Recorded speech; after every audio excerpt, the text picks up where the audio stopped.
Apparently at this point, Owl House has basically become the thing to control my life and what I use to talk about politics on this channel now. I'm down for it. Owl House is one of those shows where the more in-depth you go, the more you look into things, the more you end up getting out of it and the deeper the world becomes, and that's a massive credit to the writers that work on the show. I never watched Gravity Falls when it first came out, but based on the stories and archives that I've seen from the time that it was airing, I think that there was a similar feeling back then. A huge community of people who contribute to fan works, fan art, theory crafting, and character analysis. Unfortunately, thanks to the laws of probability, being the pricks that they are, this means we get some odd takes regarding pretty much every aspect of the Owl House. In particular for this video, analysis of the character Eda Clawthorne. This particular video was inspired by someone commenting on a PragerU video. PragerU being a billionaire-funded conservative propaganda outlet famous for its sources which argue against the point that they're trying to make, also scientific graphs, and for platforming TERFs, Holocaust deniers, grifters, and fascists. This particular video in question was platforming a critically panned psychologist who was giving self-help advice, which essentially boiled down to grow up. I'm serious. That's essentially what he said. This is advice he gives to people with crippling depression and suicidal thoughts. What a wonderful world we live in. So this particular video is dedicated to you, you bizarre YouTube commenter. I have no idea how you got it into your head that Ada would agree with literally any of your political ascriptions. I have no idea how you watched the Owl House and PragerU simultaneously and thought Owl House, any of the characters in Owl House, or the creator of Owl House would agree with you, or any of the views that PragerU is paid to lie to you about. To be perfectly honest, I'm not entirely sure how you managed to type this quote out without combusting at the inherent contradiction. But you have my respect for it, if nothing else. Eda is not, in literally any sense of the word, a conservative. At all. What Eda is an anarchist. So, what exactly is anarchism? Well, in order to relate this to Eda, we need to be able to understand what exactly an anarchist is and what anarchists tend to advocate for. And there is no way I'm going to be able to describe anarchism without making an anarchist someone want to throw a brick at me. There are a lot of different sects of anarchism and a lot of different anarchist theorists, who all advocated for different tactics and societies. You can have anarcho-syndicalists, green anarchists, Marxist anarchists, anarcho-communist, pacifist anarchists, synthesist anarchists, and so on and so forth, even if the distinctions do end up fairly pedantic at the end of the day. There are a few definitive features of anarchism, though, which tend to be universal between the different sects. Which are these? 1. Anarchists are universally leftists, so this excludes anarcho-capitalists and anarcho-primitivists who aren't leftists, or anarchists for that matter, for a wide variety of reasons. 2. The disillusionment of the state and the powers that run said state. Essentially, this means getting rid of nations, countries, borders, and bringing the world into a singular, interconnected, decentralized society. And 3. The opposition of unjust power in a society. As I said, these are far more complicated subjects than I've made them out to be, but these are the simple tenets that we need to be aware of when it comes to understanding what anarchism is. Fundamentally, anarchists tend to focus on the reduction of hierarchy in whatever form it tends to take, be this in social forms such as racism or xenophobia, economic forms such as rampant capitalism, or in structural forms such as the overwhelming difference in power between the average citizen and their representatives and leaders within government. A lot of people mistake anarchism for a society that has no government, and this isn't true in the slightest. Government and the state are two distinctly different things, and governments are always going to be a part of human society. A family unit, for example, is a form of government. A village is a form of government, and a city is a form of government. So unless we want to make it so that every human being can only live outside a 1-mile radius of every other human being on Earth, we're not going to be getting rid of government anytime soon. An anarchist, however, wants this government to be radically democratic and decentralized, essentially meaning that power is spread throughout a region as opposed to how it usually is now, which is centered around the capital city of a country, a singular leader, or political party. One of the reasons for this is because anarchists oppose authoritarianism, and want to build a society that would make it as difficult as possible for an authoritarian to ever be able to take power. Authoritarianism, after all, is an unjust hierarchy. Well, why is hierarchy bad? Inherently, it's not, so long as it is a justified hierarchy that can prove its need to exist. Hierarchy, in the sense of, say, authoritarianism, for example, is bad because not only does it tend to lead to worse lives for those who live under those regimes, they also tend to be incredibly unstable, and when that authoritarian leader dies, the entire system goes along with them. When we talk about a justified hierarchy, we tend to mean, for example, a hierarchy based on skill or competence. The average person is not going to be well educated on the complicated intricacies and implications of, for example, trade policy, or the infrastructural necessity of clean energy in which particular region of the planet, or what is likely best for a certain town, which in this example would be economists and trade experts, scientists, and the local community in question respectively. In these cases, a bit of bureaucracy is going to be unavoidable, and if the people in those positions want to keep screwing up, people should be able to have a vote to have them removed. A justified hierarchy with avenues for the population to remove them if they cannot prove their position is justified. Some anarchists will advocate for a transitionary state from the current mode of production, which is capitalism, in which a private owner owns the means of production, which would be, for the sake of simplicity, factories, equipment, etc., and have dictatorial power over everything within them, into a more decentralized and anti-hierarchical form, such as socialism, in which the workers own the means of production and can install democratic processes to the workplace in order to build the infrastructure necessary for anarchism. In one part because capitalism is an unjustified hierarchy, especially in the modern age, and especially given the insane amounts of power that capitalists have over the average worker, and in part because the world is not capable of handling anarchism as of right now. To give an example, if the United States were to completely open its borders to allow anyone through without question, the United States would be flooded with more immigrants than it is capable of handling, either due to a lack of housing or of supplies to provide to these people. So an anarchist who believes in a transitionary state might say, okay, we need to build the infrastructure necessary to allow people to go where they please, and this can take the form of building up impoverished nations so that its citizens won't even feel the need to flee to a developed country. This is the model of anarchism that I follow, because long term it eliminates the need for borders entirely. There are other anarchists that follow a more immediate dissolute the borders now philosophy, but it's one that I don't find to be particularly practical. But fundamentally, anarchism is internationalist. While I have greatly simplified the many complicated nuances regarding anarchism in this segment, and I really have, please do look more into more nuanced takes into this, of which I will link more in the description, I think you get the general point by now. Anarchists are focused on ensuring that power is spread out throughout a society, egalitarian social structures, and the opposition to unjust hierarchy. In short, anarchism can be defined at its most simple as resisting power in unjust places. So how does any of this relate to Eda in any way? Well, Eda is an interesting character even in the context of the Owl House's world. In another video I made regarding the Owl House, I put forward the proposition that the Boiling Isles is a fascist society in a large number of ways, but has at least some progressive social values. Going through the Umberto Eco 14 Points of Fascism, which was made by Umberto Eco, who lived during the rise of fascist Italy, the Boiling Isles can be interpreted to embody, by my count, nearly all of them. A rigid hierarchy is put into place on the Isles, namely the Emperor, the Emperor's Coven, and everyone else. The Emperor is the ultimate ruler of the Isles, and his word is essentially law. It is heavily implied that he outright obliterated all those who opposed him as he took power, and there is also extraordinarily strong evidence to suggest that he petrifies, Disney family-friendly slang for executes, opposition and dissidents to his rule to this day, in spite of such methods no longer being in common use officially. He is responsible for the enforcement of the Coven system, which essentially determines which magic witches are allowed to use. While they are free to choose which coven they join, once a witch joins a coven, they are not allowed to perform any magic outside of their coven, and are literally given a spell to prevent them from even being able to do so, and joining a coven is mandatory.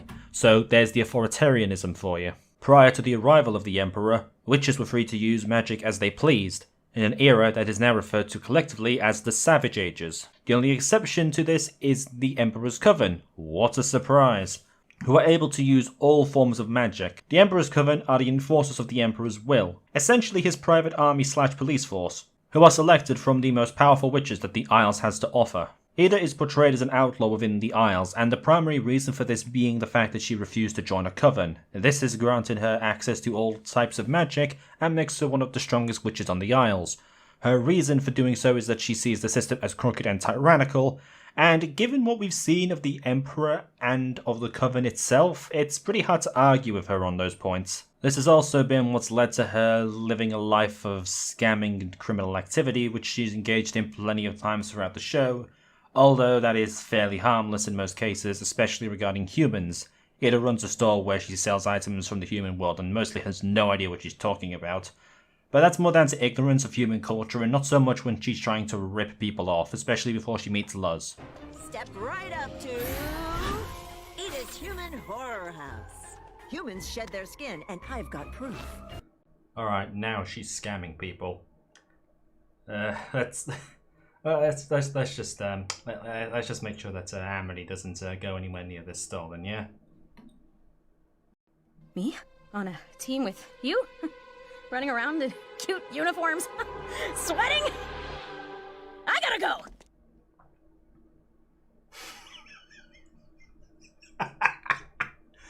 Oh, I still can't believe that the writers managed to get away with that. Amity's immeasurable first aside, remember that the only reason Eda has to do any of this is because the Emperor has rendered being a covenless witch illegal. Why has he done this? Well, he gives a certain, what appears to be a religious reason. The Titan told him to. Kinda getting George W. Bush God told me to invade Iraq vibes from that, but anyway, my thoughts on this are pretty simple too.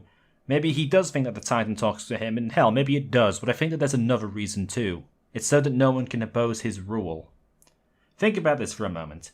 Everyone has to join a coven or you end up like Eda. The only exception to this is the Emperor's coven, and the Emperor himself, as apparently decreed by the divine word of the Titan for whatever that's worth. People are propagandized to, and encouraged to join the Emperor's coven, because of the social respect that it buys, and the freedom that it gives people to be able to use magic of their choosing. Let's say that the people of the Isles have had enough of this rule, and have decided to have a revolution to get rid of him, which, by the way, is how I imagine the story of this show is going to play out. Now let's say that you have 10 revolutionaries going up against one witch from the Emperor's Coven. That one Emperor's Coven guy can not only use all of the magic that the revolutionaries have been sealed into, but they can also use another 100 types of magic. In enforcing this rule, the average ability for the common population to oppose the Emperor is distinctly reduced, and even from birth people are propagandized to accept this system as right. Schools, such as Hexside, have something called the track system, which is like an informal version of the Coven system, though a bit more broad, which is a pretty effective way of getting people ready to accept the Coven system once they leave school, and Eda opposes that system as tyrannical, which it is. I'd say what exactly is stopping the Emperor from doing whatever the hell he likes, but he pretty much does anyway. Dissent in even minor ways such as not fitting into society or being weird is immediate grounds for persecution and arrest. It's like walking around Pyongyang. Eda has shown an immense opposition to all of this and has actively fought against it whenever she's had the ability to.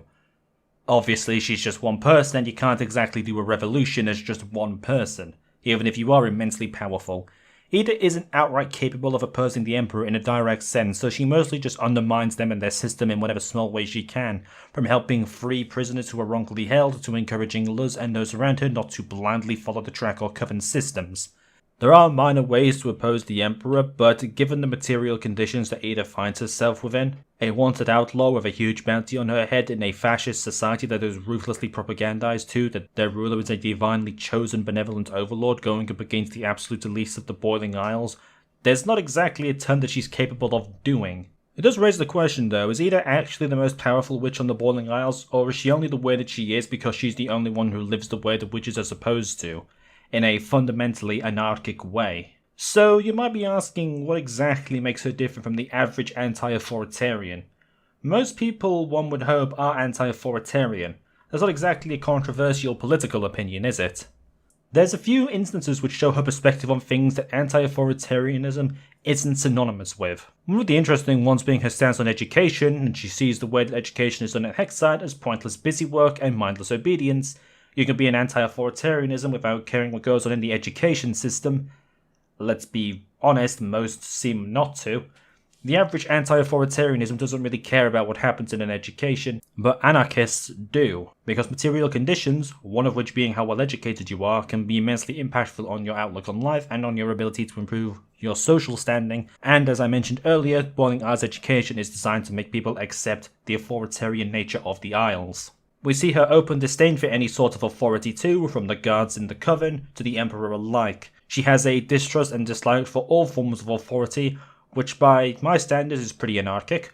All authority is to be questioned, all truth is to be held to power, and all hierarchies must prove they are justified. Eda cares about freedom, the ability for a person to do whatever it is that they want to do without the interference from a ruling body. This is part of why she opposes the coven system, since it takes away freedom and individual autonomy from an individual and makes them either a tool of the state or weakens them to becoming subservient to it. This in particular is important to me. There is a reason why anarchists are fundamentally anti-capitalist.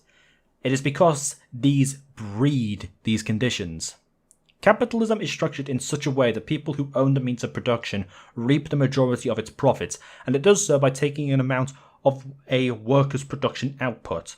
Let's use some arbitrary numbers. Say that you work in a factory and you make, for sake of easy maths, £50 worth of goods an hour, but you only get £20 an hour in wages. Part of your productive value has been taken from you, and that's the profit to the company of hiring you in the first place. Makes sense to a degree, right? No one would hire you if they didn't get a benefit from it.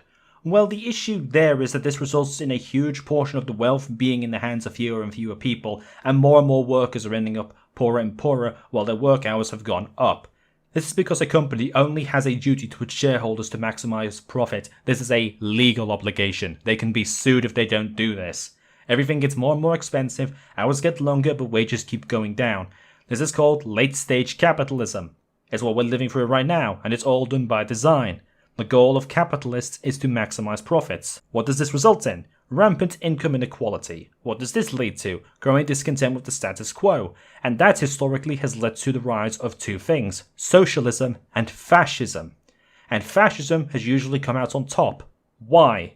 Because the capitalist class can exist under fascism. It cannot under socialism. So the capitalist class will support the fascists. Their material interests are different to ours. But fascism doesn't work. It is inherently unstable, and every time it's taken control of a society, it's had a life expectancy of a few decades before it utterly collapses.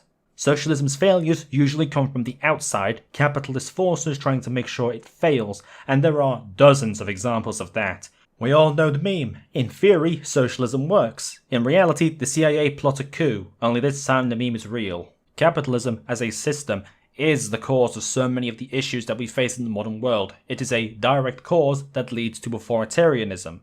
But a lot of anti-authoritarians don't want to get rid of capitalism and think that it can be reformed. These people are liberals, well-meaning, socially progressive people who don't understand that capitalism is itself the cause of these regimes. That is the key difference between an anti-authoritarian and an anarchist or any sort of real leftist. Someone who is an anti-authoritarian just stops at the authoritarian being thrown out. A leftist wants to completely obliterate the systems that led to that authoritarian being able to get into power in the first place. This is what makes Eda an anarchist. She doesn't oppose the emperor just on his own. She opposes this entire system and wants the entire thing gone. From the indoctrination of its education system, to the coven system, to the emperor himself. She is targeting the system, not the individual, because the system would just create another emperor, and that doesn't fix anything. The systems must be challenged and prove that they need to be in place. And so far, no authoritarian has been able to prove that they need to be in power, because bar a few, very scant examples, they almost always turn into nightmare states, because the issue is hierarchy. Anarchism will never win. That's not really how it works.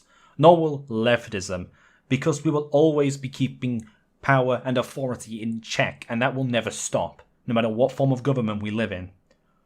What we can win on are a series of goals that we have to work towards. Mine is working towards socialism, and then we can figure it out from there. For Eda, it's opposing the emperor and his entire system. Maybe you find the idea of never winning depressing. I don't, because it means that we're always going to progress and have new things to fight for. The struggle is eternal because the goal of the better world is eternal. And I don't ever want to stop fighting for a better world. There's a quote that I'm fond of from Comrade Pierre-Joseph Proudhon. I dream of a society where I would be guillotined as a conservative. The day when my beliefs are seen as conservative will be a beautiful day to behold, because it will mean that we've progressed so far that what I believe is outdated, and that will be a wonderful thing. The implication that Eda is in any way conservative like this one commenter implies is laughable. Eda isn't a conservative. Comrade Eda is an anarchist. If you enjoyed this video, please do consider leaving a like, a comment, a subscribe, a bell. YouTube is broken and can't handle a single thing and thinks you have to subscribe twice for it to count. It helps me out a ton and I do appreciate it. This was a bit different to my normal style of video, but character analysis and broader analysis of stuff is actually something I've gotten a bit more interested in as of late, so I'll be looking into doing a few of those. I've got a fair few topics I'd like to tackle regarding the Owl House and some other characters out there, so with any luck I'll be going into those at some point soon. Though with university and other projects it's been pretty hard finding the time to write scripts and do editing, but I'll do my best to get some stuff out there for y'all. Hopefully you enjoyed this video and I will see you next time. See yas.